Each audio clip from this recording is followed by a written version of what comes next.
horror as the foul-breathed, gaping maw swallowed everything that had given meaning and security to the 5 short years of her life. "Mother! Mother!" she cried as comprehension overwhelmed her. She didn't know if the scream ringing in her ears was her own in the thunderous roar of rending rock. She clambered toward the deep crack, but the earth rose up and threw her down. She clawed at the ground, trying to find a secure hold on the heaving, shifting land.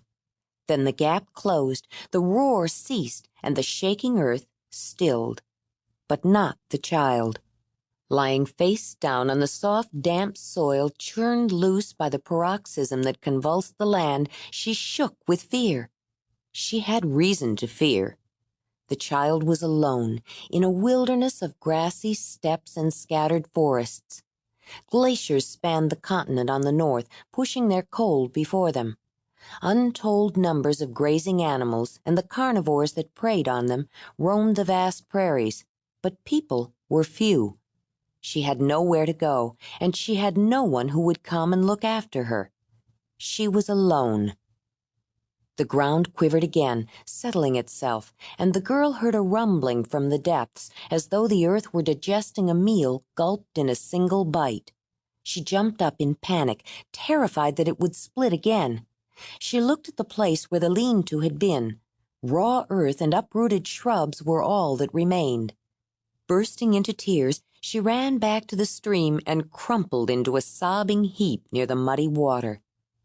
But the damp banks of the stream offered no refuge from the restless planet. Another aftershock, this time more severe, shuddered the ground. She gasped with surprise at the splash of cold water on her naked body. Panic returned. She sprang to her feet. She had to get away from this terrifying place of shaking, devouring earth. But where could she go? There was no place for seeds to sprout on the rocky beach, and it was clear of brush.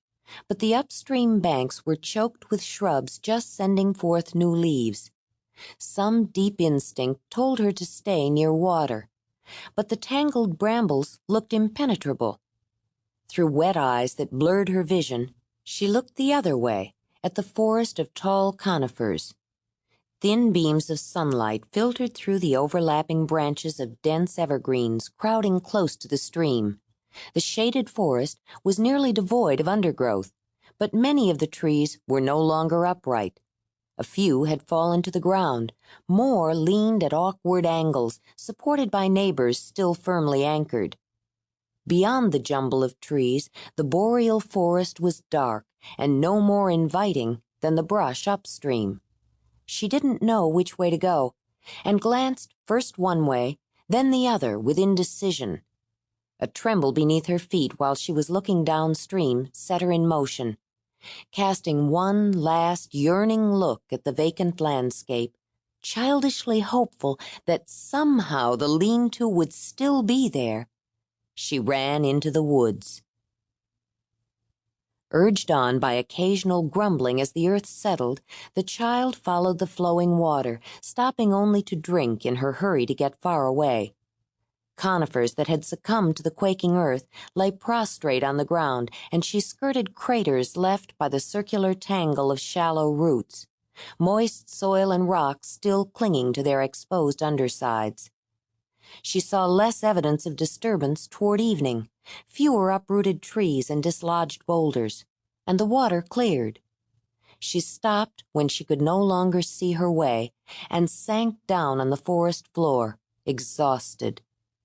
Exercise had kept her warm while she was moving, but she shivered in the chill night air, burrowed into the thick carpet of fallen needles, and curled up in a tight little ball, throwing handfuls over herself for a cover.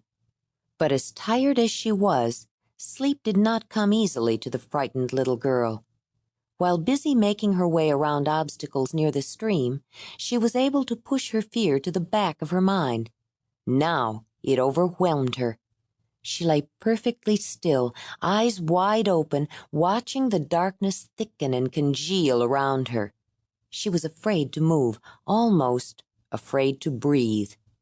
She had never been alone at night before, and there had always been a fire to hold the black unknown at bay. Finally, she could hold back no longer. With a convulsive